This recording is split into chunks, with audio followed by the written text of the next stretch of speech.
Me no makwa sa asempa kania. Se me nam na meti asempa no Mahama ne a na ma no keka me. Anyem bia what ANS Trading Agency Limited nka. Se wo ka se door to door for no de na e watwa. E sense obi ne wa wo say wo wo sa door to door business nim. Wo nneoma wo UK a wo de kɔ Ghana. Ana se Germany a wo de kɔ Ghana. 3 to 5 weeks e be kwa kodu nipa ne pono no say try. Na de mo demonstration wo say dwuma de we mu ne say wo mo bo no. E da fom say bɔkɔ. ANS Trading Agency Limited. Ewo air freight special service. And on your money at the befa plane. Intintempa na akwa kodu. Obetima fa sa pra we also the new free Ghana, akwa UK and Germany. FAGG them, which na also at na ye. I mean drop bomb. ANS Trading Agency Limited pe and a 40-footer any 20-footer container. Yefe UK ediko Ghana and Germany ediko Ghana. Oma manuoma yemre. Import to export to them there for you. Omo Ghana na money 0249 170 423.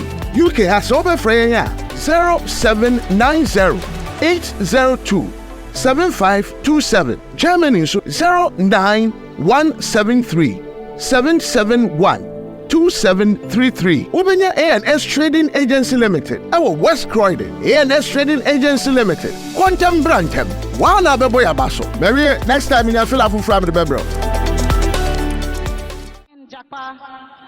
Mr. John Dramani Mahama, respectfully, rise. The good people of Ghana are ready, waiting to hear your sweet voice. Thank you.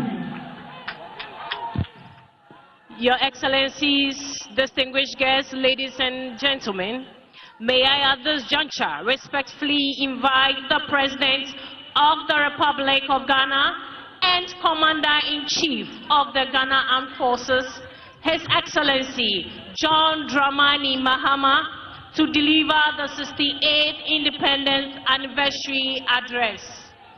Thank you. Kindly be seated. Thank you. Your Excellency, the Vice President of the Republic of Ghana, Professor Jane Nana Opoku-Agyeman, the Right Honorable Speaker of Parliament, Your Ladyship, the Chief Justice, Your Excellency, Chairman of the Council of States and members of the Council of States, Your Excellency, President John Agyekum Kufuor, former President of the Republic of Ghana, Your Excellency, President Nana Addo Dankwa Akufo-Addo, former President of the Republic of Ghana, and our special guest, Your Excellency President Jakaya Kikwete, former President of the United Republic of Tanzania, Ministers of State, Honorable Members of Parliament, Nime, Name, our traditional rulers, religious leaders, our service chiefs, our troops, school children, distinguished guests, ladies and gentlemen, friends of the media, and good people of Ghana. I wish you all a happy Independence Anniversary. 10 years ago, during the 58th Independence Anniversary, we implemented reforms to the annual Independence Day Parade. This reform eased the burden of thousands of school children who marched, sparing them from hours of standing in the scorching sun. They formed up on the parade ground only when it was time for their march past and presidential acknowledgement. A few years ago, the previous administration also implemented reforms, deciding to rotate the hosting of Independence Day celebrations among the regions of our country. This initiative was intended to bring the celebration closer to all our people. Unfortunately, this year we are constrained not only to interrupt the celebrations rotation amongst the regions, but also to hold it on a scaled-down version here at the forecourt of the presidency instead of the traditional Black Star Square. This is necessary considering the economic crisis our nation is currently experiencing. Large-scale celebrations often come with significant logistical, security, and infrastructure costs, which strain the national budget.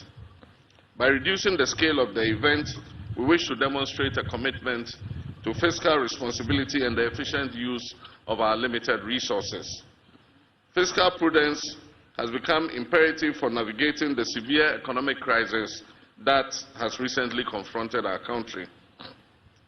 The state spent 15 million Ghana cedis on last year's celebration in Koforidua and spent 13.7 million cedis on the previous year's celebration in Ho in the Volta region.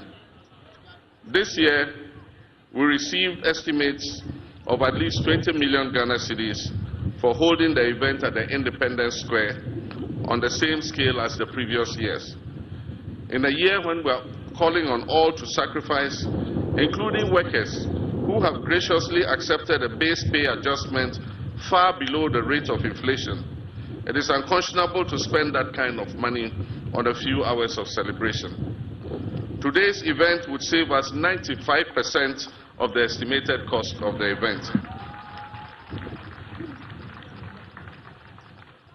Nonetheless, this scaled-down celebration does not diminish the importance and significance of this occasion in any way. Ghana's independence is the single most important event in our history, as it sets out us on the path of nationhood. It is even more significant because it lit the flame of independence in sub-Saharan Africa by inspiring other countries yoked to colonial exploitation to seek independence and self-determination. This day must therefore always be commemorated, but when reality calls for a different approach, we must heed it and act accordingly.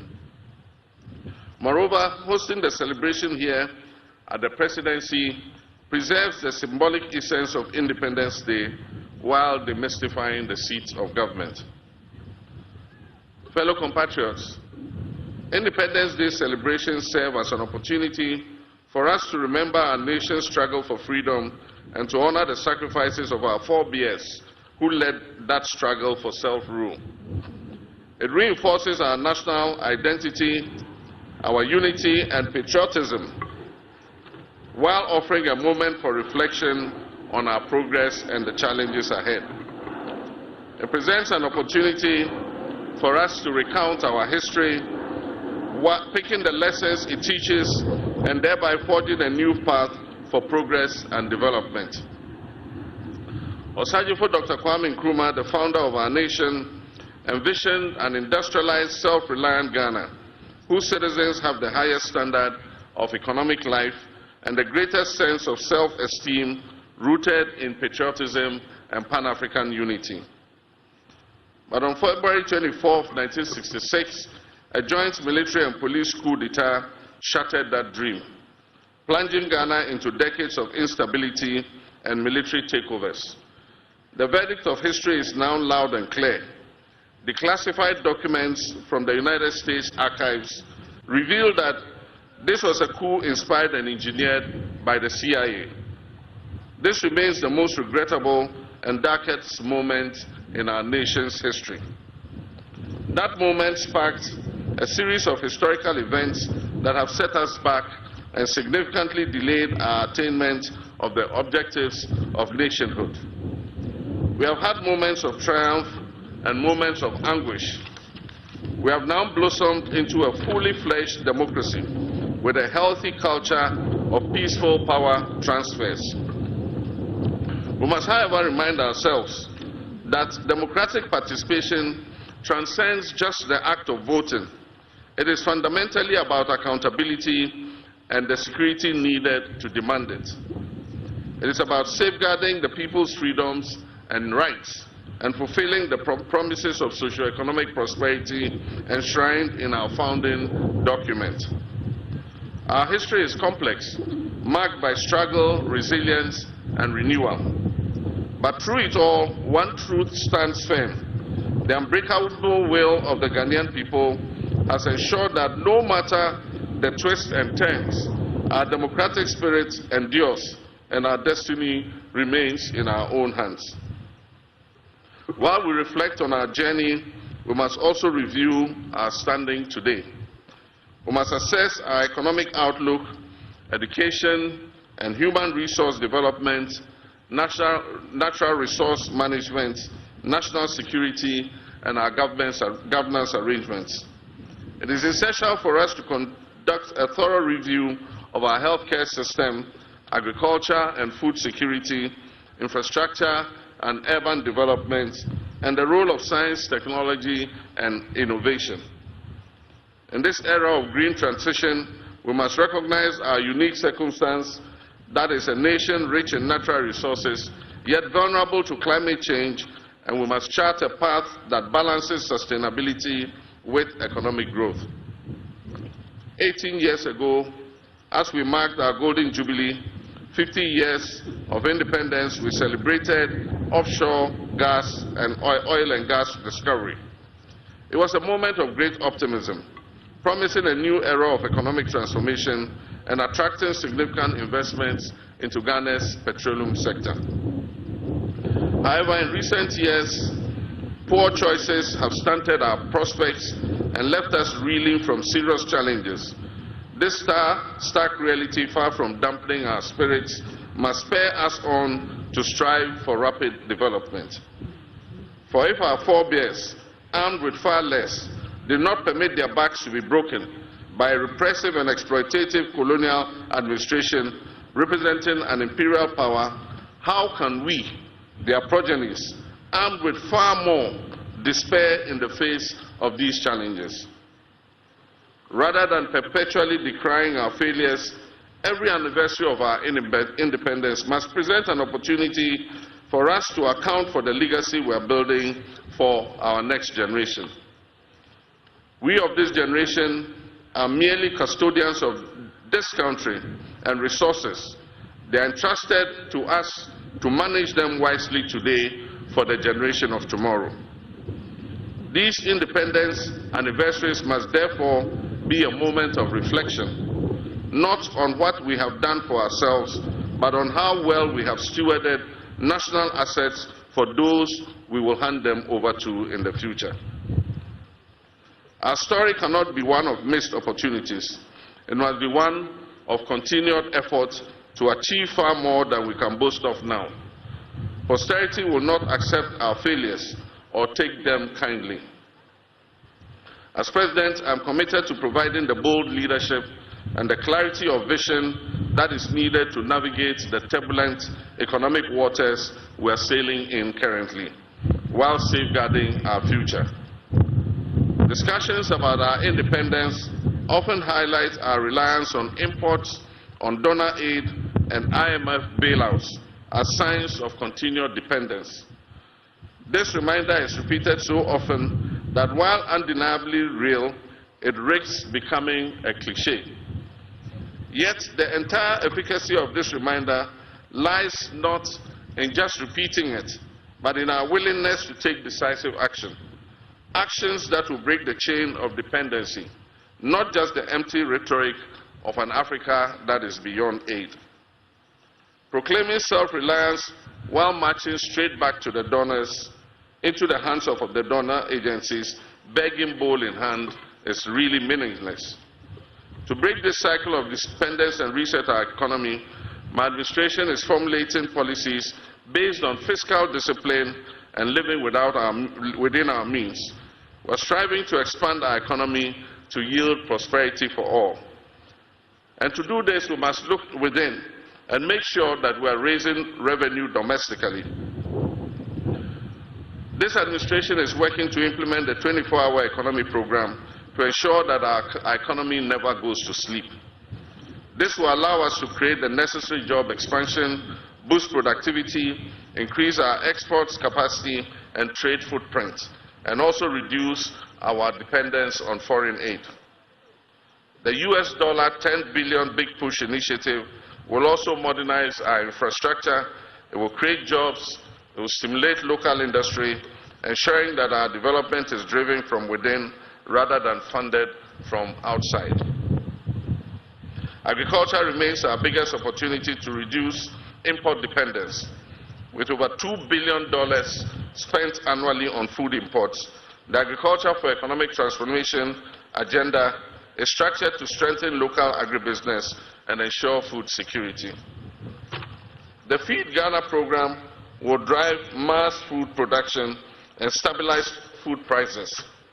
At the same time, the poultry to farm Poultry Farm to Table initiative, otherwise referred to as Nkukong Kitinkiti program, will boost domestic poultry production and processing to directly address our 95% reliance on imported poultry products. The success of these policies depend on active citizen participation, particularly from our young people. The AgriNext program will equip 30,000 young people with land, training, and agribusiness opportunities. Farmer service centers in every district will provide access to mechanization services, quality seeds, and fertilizer to boost local food production. My brothers and sisters, this is a defining moment, but policies alone, no matter how well couched and no matter how well intentioned, will not change our reality. Action will change that reality. As President, I'm taking the necessary action to create growth opportunities and enhance our economic independence. Young Ghanaians must step up to the plate, seize these opportunities, and contribute to building a self-sufficient nation. Ghana's economic future is in your hands. Fellow Ghanaians, the 1992 Constitution has provided a stable framework for governance and delivered the most extended period of constitutional democracy in our nation's history. However, like any enduring legal and political framework, it has flaws and loopholes.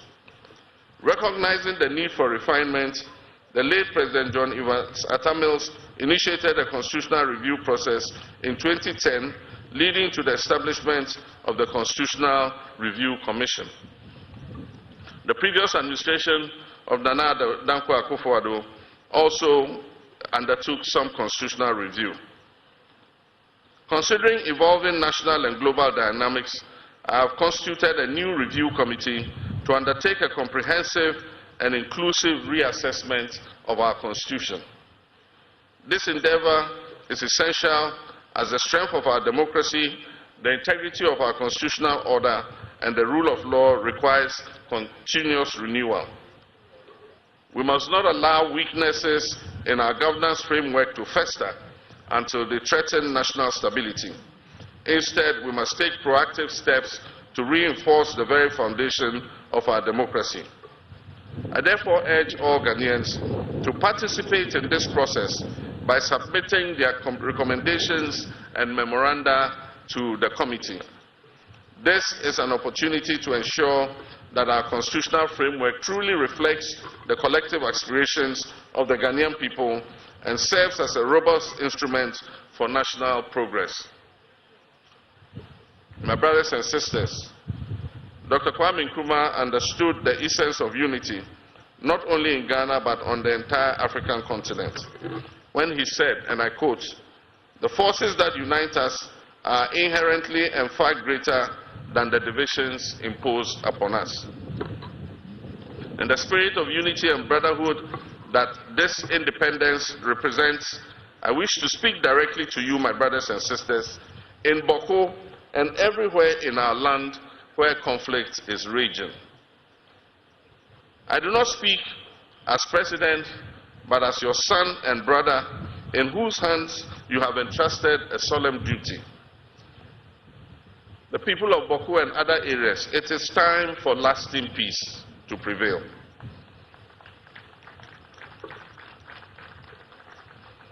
Our children deserve to inherit a peaceful land where their dreams are nurtured, not where their nightmares are relived. They deserve to inherit a land where our markets are bustling with trade, not tension and conflict. They deserve to inherit schools that echo with learning and not melancholy. Let us not be swayed by division, mistrust, and the weight of past injuries. Let us give renewal of friendship a chance. Let us give peace a chance. This is not an invitation to simply forget the past. Far from it. It is an invitation to live above it. Fellow countrymen and women, 2 years from now, our dear nation Ghana will celebrate its 70th anniversary of independence. This is our moment in history. We have endured trials, we faced challenges, and carried the burden of our struggles, but we have never given up. Through every storm and shadow, we have kept the flame of hope alive. And now, at this critical juncture, we must rise with courage, determination, and unwavering belief that a brighter future is just within our grasp. Let us reflect on the great movements that have transformed the world, the movements that have liberated us from the bonds of colonialism, and the voices that shaped our path to democratic rule. Before these, people thought it was impossible. It is not impossible for us to create a better life for our people. It was ordinary people, workers, dreamers, farmers, students, the young and the old, who refused to accept the way things were. They marched, they spoke out, they struggled, and eventually they prevailed. From African liberation movements to the fight for civil rights, from the pursuit of democracy to the battle against poverty and inequality, one lesson stands clear. When people unite with a common purpose, nothing can stand in their way. As I said before Parliament, we shall live the dreams of our forebears in our lifetime. This is not just a promise, it is a call to action. Let this be our mission, to rise above fear, to silence the voices of doubt, and to harness the strength within us to create a future that is fair, that is prosperous, and that is inclusive. Let us move forward together side by side, knowing that every sacrifice we make today will prepare the way for generations yet to come. I thank you very much, my fellow countrymen and women, and I wish you all a happy Independence Day. Your Excellencies, distinguished guests, ladies and gentlemen, that was the 68th Independence Anniversary Address by the President and Commander-in-Chief of the Ghana Armed Forces. Shall we please give him a round of applause?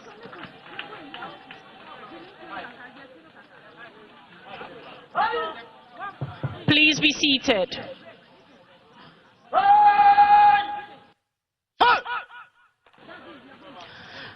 Distinguished guests, ladies and gentlemen, the parade commander will now invite the Forces Sergeant Major, Chief Warrant Officer Ado Daniel, to lead the contingent to give 3 hearty cheers to the President of the Republic of Ghana and Commander-in-Chief of the Ghana Armed Forces.